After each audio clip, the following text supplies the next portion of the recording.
ಉಗ್ರರ ದಾಳಿಯನ್ನ ಮುಂದುವರೆಸಿದೆ ಸೇನೆ ಕೊಂಬೆ.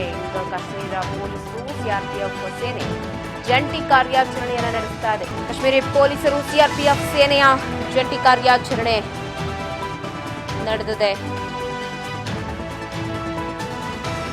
ದಕ್ಷಿಣ ಕಾಶ್ಮೀರದಲ್ಲಿ ಮುಂದುವರೆದಿದೆ ಕೊಂಬೆ. ಪಾಕ್ ಮೇಲೆ ಯುದ್ಧಕ್ಕೆ ಸರ್ವಸನ್ನದ್ಧವಾಗಿದೆ ಅಂತ ಒಂದು ಕಡೆ, ಇನ್ನೊಂದು ಕಡೆ ಉಗ್ರರ ದಾಳಿ ಸೇನೆ ಕೋಂಬಿಂಗ್ ಅನ್ನ ಮುಂದುವರೆಸಿದೆ. ಕಾಶ್ಮೀರದ ಪೊಲೀಸರು ಸಿಆರ್ಪಿಎಫ್ ಸೇನೆ ಜಂಟಿ ಕಾರ್ಯಾಚರಣೆಯನ್ನು ನಡೆಸಿದ್ದು ದಕ್ಷಿಣ ಕಾಶ್ಮೀರದಲ್ಲಿ ಜಂಟಿ ಕಾರ್ಯಾಚರಣೆ ಮುಂದುವರೆದಿದೆ. ಒಂದು ಕಡೆ ಪ್ರಧಾನಿ ಜೊತೆಗೆ ರಾಜನಾಥ್ ಸಿಂಗ್ ಮಾತುಕತೆಗೆ ಇನ್ನೇನು ಕೆಲವೇ ಕ್ಷಣಗಳಲ್ಲಿ ಮುಂದಾಗ್ತಾರೆ. ಇನ್ನೊಂದು ಕಡೆ ರಕ್ಷಣಾ ಮುಖ್ಯಸ್ಥರ ಜೊತೆಗೂ ಕೂಡ ಮಾತುಕತೆ ನಡೆದಿದೆ. ಸೊ ಏನಾಗುತ್ತೆ, ಏನು ಮಾಡಬಹುದು, ಸೇನೆ ತಕ್ಕ ಒಂದು ಪ್ರತ್ಯುತ್ತರವನ್ನ ಕೊಡಬಹುದಾ, ಎಲ್ಲ ಕುತೂಹಲಗಳು ಇದೆ.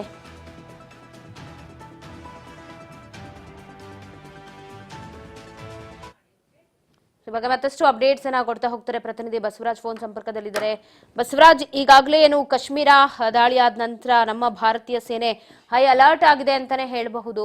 ಒಂದು ಕಡೆ ದಿಟ್ಟ ಪ್ರತ್ಯುತ್ತರವನ್ನ ನೀಡಬೇಕು ಅಂತ ಹೇಳಿ ಯುದ್ಧ ವಿಮಾನಗಳ ಖರೀದಿಗೂ ಈಗ ಮುಂದಾಗಿದ್ರೆ, ಇನ್ನೇನು ಕೆಲವೇ ಕ್ಷಣಗಳಲ್ಲಿ ಮೋದಿ ಅವರನ್ನ ಮಾತುಕತೆ ನಡೆಸ್ತಾರೆ ರಾಜನಾಥ್ ಸಿಂಗ್ ಅವರು ಕೂಡ ಅನ್ನುವಂತಹ ಮಾಹಿತಿ ಸದ್ಯ ಲಭ್ಯವಾಗಿದೆ. ಏನೆಲ್ಲ ಅಪ್ಡೇಟ್ ಆಗ್ತಾ ಇದೆ ಬಸವರಾಜ್? ಪವಿತ್ರ, ಜಮ್ಮು ಮತ್ತು ಕಾಶ್ಮೀರದಲ್ಲಿ ಆಗಿರ್ತಕ್ಕಂಥ ಉಗ್ರರ ಒಂದು ಘಟನೆ, ದಾಳಿಯ ಘಟನೆ ಏನಿದೆ, ಈ ಒಂದು ಪ್ರಕರಣಕ್ಕೆ ಸಂಬಂಧಪಟ್ಟಂತೆ ಸಾಕಷ್ಟು ಭಾರತದ ಸೇನೆ ಕೂಡ ಸಾಕಷ್ಟು ಸಿದ್ಧತೆಯನ್ನು ಕೂಡ ಮಾಡಿಕೊಳ್ತಾ ಇದೆ. ಈಗಾಗಲೇ ಜಮ್ಮು ಮತ್ತು ಕಾಶ್ಮೀರದಲ್ಲಿ ಕೂಡ ನಮ್ಮ ಭಾರತೀಯ ಸೇನೆ ಕೂಡ ಸಿಆರ್ಪಿಎಫ್ ಮತ್ತೆ ಕಾಶ್ಮೀರದ ಪೊಲೀಸರು ಸಹಿತ ಅವರ ಕಾರ್ಯಾಚರಣೆ ತೀವ್ರಗೊಳಿಸಿದ್ದಾರೆ. ಅಲ್ಲಿರ್ತಕ್ಕಂಥ ಉಗ್ರರ ಹಲವಾರು ಮನೆಗಳನ್ನು ಕೂಡ ಭಸ್ಮ ಮಾಡಿರ್ತಕ್ಕಂಥದ್ದು, ಮತ್ತೆ ಇನ್ನೂ ಕೂಡ ಅಲ್ಲಿ ಯಾವೆಲ್ಲ ಉಗ್ರರಿಗೆ ಸಹಾಯ ಮಾಡಿದ್ರು ಅನ್ನುವಂಥದ್ದು ಕೂಡ ಪತ್ತೆ ಹಚ್ಚುವ ಕೆಲಸ ಕೂಡ ಆಗ್ತಾ ಇದೆ. ಇನ್ನೊಂದು ಕಡೆ ಏನು ಪಾಕಿಸ್ತಾನವು ಕೂಡ ಒಂದ್ ಕಡೆ ಯಾವಾಗ ನಮ್ಮ ಭಾರತೀಯ ಸೇನೆ ಒಂದಿಷ್ಟು ಚಾರ್ಜ್ ಮಾಡ್ಲಿಕ್ಕೆ ಮುಂದಾಯ್ತು, ಒಂದಿಷ್ಟು ಸ್ಯಾಂಪಲ್ಗಳನ್ನ ಕೊಡ್ಲಿಕ್ಕೆ ಮುಂದಾಯ್ತು, ಆ ಒಂದು ಹಿನ್ನೆಲೆಯಲ್ಲಿ ಬೇರೆ ಬೇರೆ ದೇಶಗಳ ಒಂದು ಸಹಾಯ ಪಡೆದುಕೊಳ್ಳಿಕ್ಕೂ ಕೂಡ ಹೋಗಿರ್ತಕ್ಕಂಥದ್ದು. ಅದಕ್ಕೆ ಚೀನಾ ಮತ್ತು ಟರ್ಕಿ ದೇಶಗಳು ಸಪೋರ್ಟ್ ಅನ್ನು ಕೊಡ್ತೀವಿ ಅನ್ನುವಂತಹ ಅದನ್ನು ಕೂಡ ಬೆಂಬಲ ಸೂಚಿಸಿದ್ದಾರೆ ಅನ್ನುವಂತ ಮಾಹಿತಿ ಸಿಗ್ತಾ ಇದೆ. ಹಾಗಾಗಿ ಭಾರತ ದೇಶವು ಕೂಡ ಯಾವಾಗ ಪಾಕಿಸ್ತಾನ ಬೇರೆ ಬೇರೆ ದೇಶಗಳ ಸಹಾಯ ಬೇಡಿಕೊಳ್ಳಿಕ್ಕೆ ಹೋಗ್ತಾ ಇದೆಯೋ, ಆ ಒಂದು ಹಿನ್ನೆಲೆಯಲ್ಲಿ ನಮ್ಮ ಭಾರತದಲ್ಲಿ ಕೂಡ ಸಾಕಷ್ಟು ಒಂದಿಷ್ಟು ಸಿದ್ಧತೆಯನ್ನು ಕೂಡ ಮಾಡ್ಕೊಳ್ಳಲಾಗ್ತಾ ಇದೆ ಅನ್ನುವಂತ ಮಾಹಿತಿ ಸದ್ಯಕ್ಕೆ ಸಿಗ್ತಾ ಇದೆ. ಕೇಂದ್ರ ರಕ್ಷಣಾ ಸಚಿವರಾಗಿರ್ತಕ್ಕಂಥ ರಾಜನಾಥ್ ಸಿಂಗ್ ಅವರು ಕೂಡ ಈಗ ಮೂರು ಒಂದು ಸೇನೆಯ ಮುಖ್ಯಸ್ಥರ ಜೊತೆ ಕೂಡ ಸಭೆ ನಡೆಸಿರ್ತಕ್ಕಂಥದ್ದು. ಯಾಕಂತಂದ್ರೆ ಪಾಕಿಸ್ತಾನ ಯಾವ ಕ್ಷಣದಲ್ಲಾದ್ರೂ ಬೇರೆ ದೇಶಗಳ ಸಹಾಯ ಪಡೆದುಕೊಂಡು ದಾಳಿ ಮಾಡಬಹುದು. ಹಾಗಾಗಿ ನಮ್ಮ ಎಲ್ಲ ಒಂದು ಸೇನೆಗಳ ಮುಖ್ಯಸ್ಥರ ಜೊತೆ ಕೂಡ ಸಭೆ ನಡೆಸಿ ನಾವು ಕೂಡ ಎಲ್ಲ ರೀತಿಯಲ್ಲಿ ಕೂಡ ಸಿದ್ಧತೆ ನಡೆಸೋಣ ಅನ್ನುವಂತಹ ರೀತಿಯಲ್ಲಿ ಕೂಡ ಕೇಂದ್ರ ರಕ್ಷಣಾ ಸಚಿವರಾಗಿರ್ತಕ್ಕಂಥ ರಾಜನಾಥ್ ಸಿಂಗ್ ಅವರು ಕೂಡ ಇರುವಂತದ್ದು. ಹಾಗಾಗಿ ಈಗ ಮೂರು ಸೇನಾ ಮುಖ್ಯಸ್ಥರ ಜೊತೆ ಸಭೆ ನಡೆಸಿದರೆ ಯಾವೆಲ್ಲ ರೀತಿಯಲ್ಲಿ ನಾವು ಕೂಡ ಅವ್ರ ಮೇಲೆ ಒಂದು ಪ್ರತ್ಯುತ್ತರ ಕೊಡಬಹುದು ಅನ್ನುವಂತ ನಿಟ್ಟಿನಲ್ಲಿ ಈಗ ಪ್ರಧಾನಿ ನರೇಂದ್ರ ಮೋದಿ ಅವರನ್ನು ಕೂಡ ಭೇಟಿ ಮಾಡಿ ಅಂತಿಮವಾಗಿರ್ತಕ್ಕಂಥ ಒಂದಿಷ್ಟು, ಯಾಕಂತಂದ್ರೆ ಯಾವ ಕ್ಷಣದಲ್ಲಾದ್ರೂ ಯುದ್ಧವನ್ನ ಮಾಡುವಂತ ಸಂದರ್ಭ ಒದಗಿ ಬರ್ಬೋದು. ಯಾಕಂತಂದ್ರೆ ಒಂದ್ ಕಡೆ ಈಗಾಗಲೇ ಪಾಕಿಸ್ತಾನಕ್ಕೂ ಕೂಡ ಏನು ಒಂದಿಷ್ಟು ರಾಜತಾಂತ್ರಿಕವಾಗಿ ಕೆಲವೊಂದಿಷ್ಟು ನಿರ್ಧಾರಗಳನ್ನ ನಮ್ಮ ಸರ್ಕಾರ ಕೈಗೊಂಡಿದ್ವು. ಅದಕ್ಕೆ ಒಂದಿಷ್ಟು ಪಾಕಿಸ್ತಾನ ಭಯಭೀತರಾಗಿರ್ತಕ್ಕಂಥದ್ದು ಮತ್ತೆ ಆತಂಕ ಕೂಡ ಆಗಿರ್ತಕ್ಕಂಥದ್ದು. ಹಾಗಾಗಿ ಒಂದಿಷ್ಟು ಯುದ್ಧ ಮಾಡ್ಲಿಕ್ಕೆ ಸಕಲ ಸಿದ್ಧತೆ ಮತ್ತೆ ಅಣು ಅಸ್ತ್ರ ಕೂಡ ನಾವು ಪ್ರಯೋಗ ಮಾಡ್ತೀವಿ ಅನ್ನುವಂಥದ್ದನ್ನು ಕೂಡ ಅಲ್ಲಿಯ ಸಚಿವರು ಕೂಡ ಒಂದಿಷ್ಟು ಹೇಳಿಕೆಯನ್ನು ಕೂಡ ಕೊಟ್ಟಿರ್ತಕ್ಕಂಥದ್ದು. ಹಾಗಾಗಿ ಇವೆಲ್ಲವನ್ನು ಕೂಡ ಗಮನಿಸಿರ್ತಕ್ಕಂಥ ಭಾರತವು ಕೂಡ ಸಾಕಷ್ಟು ಸಿದ್ಧತೆಯನ್ನ ಮಾಡ್ಕೊಳ್ತಾ ಇದೆ. ಈಗಾಗಲೇ ಪಂಜಾಬ್ನಲ್ಲಿ ಕೂಡ ಅಲ್ಲಿರ್ತಕ್ಕಂಥ ರೈತರಿಗೂ ಕೂಡ ಅಲ್ಲಿ ಭೂಮಿಯಲ್ಲಿ ಕೃಷಿಯ ಚಟುವಟಿಕೆ ಏನಿದಾವೆ ಅವುಗಳನ್ನೆಲ್ಲವನ್ನು ಕೂಡ ಒಂದಿಷ್ಟು 48 ಗಂಟೆಗಳ ಒಳಗಡೆ ನೀವೆಲ್ಲವೂ ಕೂಡ ಅದನ್ನ ತೆಗೆದುಕೊಳ್ಬೇಕು, ಕಟಾವು ಮಾಡ್ಕೊಳ್ಬೇಕು, ಯಾವ ಕ್ಷಣದಲ್ಲಾದ್ರೂ ಇಲ್ಲಿ ಯುದ್ಧ ಆಗ್ಬಹುದು ಅಂತ ದಾಳಿ ಮಾಡಬಹುದು. ಹಾಗಾಗಿ ದೇಶದ ಹಿತದೃಷ್ಟಿಯಿಂದ ತಾವೆಲ್ಲರೂ ಕೂಡ ಅದಕ್ಕೆ ಸಹಕಾರ ಕೊಡಬೇಕು ಅನ್ನುವಂಥದ್ದು ಅಲ್ಲಿಯ ಪಂಜಾಬ್ನ ಹಲವು ಏರಿಯಾಗಳಲ್ಲಿ ಕೂಡ ಒಂದು ಧ್ವನಿ ವರ್ತಕ ಮುಖಾಂತರ ಕೂಡ ಈಗಾಗಲೇ ಸೂಚನೆಯನ್ನು ಕೂಡ ಎಲ್ಲ ರೈತರಿಗೂ ಕೂಡ ಕೊಡ್ತಾ ಇದ್ದಾರೆ ಅನ್ನುವಂತ ಮಾಹಿತಿ ಸದ್ಯಕ್ಕೆ ಸಿಗ್ತಾ ಇದೆ.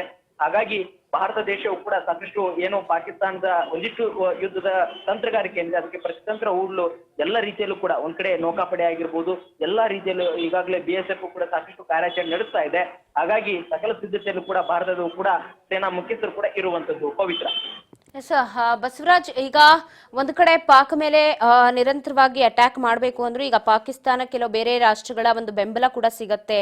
ಫ್ರಾನ್ಸ್ ಆಗಿರ್ಬೋದು, ಟರ್ಕಿ, ಈ ರೀತಿ ಚೀನಾ, ನೆರೆ ರಾಷ್ಟ್ರಗಳೆಲ್ಲವೂ ಕೂಡ ಅವರಿಗೆಲ್ಲ ಬಲವರ್ಧನೆಯನ್ನ ಕೊಡ್ತಾ ಇದ್ದಾವೆ ಅನ್ನೋದ್ರ ಹಿನ್ನೆಲೆ ಯಾವ ರೀತಿ ಇನ್ನೂ ಟೈಟ್ ಆಗಬೇಕು ಭಾರತೀಯ ಸೇನೆ, ಸೊ ಹಾಗಾಗಿ ಮತ್ತಷ್ಟು ಯುದ್ಧ ವಿಮಾನಗಳನ್ನ ಪರ್ಚೇಸ್ ಮಾಡೋಕ್ಕೂ ಕೂಡ ಮುಂದೆ ಆಗ್ತಿವೆ ಅಂತ, ಆ ಬಗ್ಗೆ ಮಾಹಿತಿ ಬಸವರಾಜ್.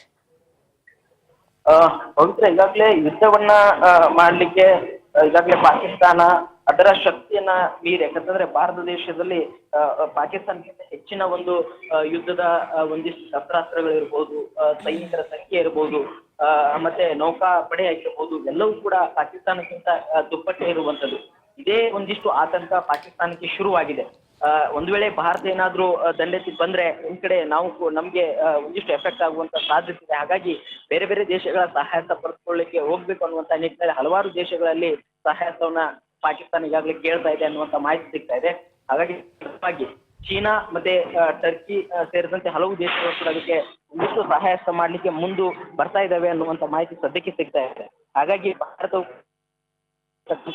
ಭಾರತ ದೇಶಕ್ಕೂ ಈ ಬಗ್ಗೆ ಹೆಚ್ಚಿನ ಒಂದು ಏನು ಅವರಲ್ಲಿ ಇರ್ತಕ್ಕಂಥ ಸಾಮರ್ಥ್ಯಗಳೇನಿದೆ ಅದಕ್ಕಿಂತ ಹೆಚ್ಚಿನವಾಗಿಯೂ ಕೂಡ ನಮ್ಮಲ್ಲಿ ಕೂಡ ಸಿದ್ಧತೆ ಮಾಡಿಕೊಂಡು ಅಗತ್ಯ ಬಿದ್ದರೆ ಈಗಾಗಲೇ ಹೆಚ್ಚಿನ ಒಂದು ಏನು ಶಸ್ತ್ರಾಸ್ತ್ರಗಳು ಬೃಹತ್ ಮಟ್ಟದ ವಿಮಾನ ಖರೀದಿ ಆಗಿರ್ಬೋದು, ಮತ್ತೆ ನೌಕಾಪಡೆಗಳಲ್ಲಿ ಕೂಡ ಹೆಚ್ಚಿನ ಶಸ್ತ್ರಾಸ್ತ್ರ ಹೊಂದಿರತಕ್ಕಂಥ ನೌಕಾಪಡೆ ಆಗಿರ್ಬೋದು, ಸಾಕಷ್ಟು ಏನೆಲ್ಲ ಸಲಕರಣೆ ಬೇಕು, ಹೆಚ್ಚಿನದಾಗಿ ಯುದ್ಧಕ್ಕೆ ಯಾವ ರೀತಿಯಾಗಿ ಬೇಕು, ಮತ್ತೆ ಚೀನಾ ಮತ್ತೆ ಟರ್ಕಿ ಯಾವೆಲ್ಲ ದೇಶಗಳ ಸಹಾಯ ಪಡೆದುಕೊಳ್ತಾರೆ, ಆ ದೇಶಗಳಲ್ಲಿ ಏನೆಲ್ಲ ಅವರು ಪಾಕಿಸ್ತಾನಕ್ಕೆ ನೆರವು ಕೊಡಬಹುದು, ಅದನ್ನ ನೋಡಿಕೊಂಡು ಕೂಡ ನಮ್ಮ ದೇಶದಲ್ಲಿ ಕೂಡ ಸೇನಾ ಮುಖ್ಯಸ್ಥರ ಜೊತೆ ಚರ್ಚೆ ನಡೆಸಿ ಅದಕ್ಕೆ ಬೇಕಾದಂತ ಅಗತ್ಯ ಇರತಕ್ಕಂಥ ಎಲ್ಲಾ ಶಸ್ತ್ರಾಸ್ತ್ರಗಳನ್ನ ಮತ್ತೆ ಯುದ್ಧ ನೌಕೆಗಳನ್ನು ಕೂಡ ತೆಗೆದುಕೊಳ್ಳಿಕ್ಕೆ ನಾವು ಹಿಂಜಿರೋದು ಬೇಡ ಅನ್ನುವಂಥದ್ದು ನಿರ್ಧಾರ ಕೈಗೊಂಡು ಭಾರತದ ಸೇನಾ ಮುಖ್ಯಸ್ಥರು ಕೂಡ ಸಾಕಷ್ಟು ಈ ಬಗ್ಗೆ ಚಿಂತನೆ ನಡೆಸಿ, ಮತ್ತೆ ಈಗಾಗಲೇ ರಕ್ಷಣಾ ಸಚಿವರಾಗಿರ್ತಕ್ಕಂಥ ರಾಜನಾಥ್ ಸಿಂಗ್ ಅವರು ಕೂಡ ಅಂತಿಮವಾಗಿ ಪ್ರಧಾನಿ ನರೇಂದ್ರ ಮೋದಿ ಅವರ ಜೊತೆ ಈ ಬಗ್ಗೆ ಚರ್ಚೆ ನಡೆಸಿ ನಿರ್ಧಾರವನ್ನ ಕೈಗೊಳ್ಳಿದ್ದಾರೆ. ಪವಿತ್ರ, ಬಸವರಾಜ್, ಇನ್ನೊಂದು ಕಡೆ ಕರ್ನಾಟಕದಲ್ಲೂ ಕೂಡ NIA ಟೀಮ್ ಅಲರ್ಟ್ ಆಗುತ್ತೆ ಅಂತ ಹೇಳಿ ಪುಲ್ವಾಮಾಗೆ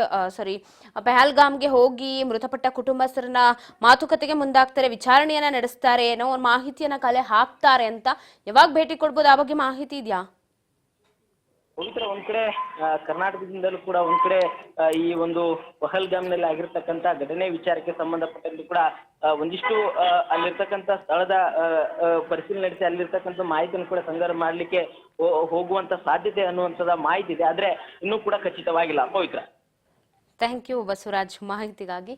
ಒಟ್ಟಾರೆ ಪ್ರಧಾನಿ ಜೊತೆಗೆ ಮಾತುಕತೆಗೆ ಮತ್ತೊಂದು ಸುತ್ತಲಿ ಮಾತುಕತೆಗೆ ಈಗ ಮುಂದಾಕಿದ್ದಾರೆ. ಸೊ ನೋಡೋಣ ಏನೆಲ್ಲ ಹೇಳ್ತಾರೆ, ಏನು ಎತ್ತ ಅಂತ ಹೇಳಿ. ಸೊ ಒಂದು ಕಡೆ ಸೇನಾ ಮುಖ್ಯಸ್ಥರ ಜೊತೆಗೂ ಕೂಡ ಮಾತುಕತೆ ನಡೆದಿದೆ, ಇನ್ನೊಂದು ಕಡೆ ಅಲರ್ಟ್ ಆಗಿತ್ತು.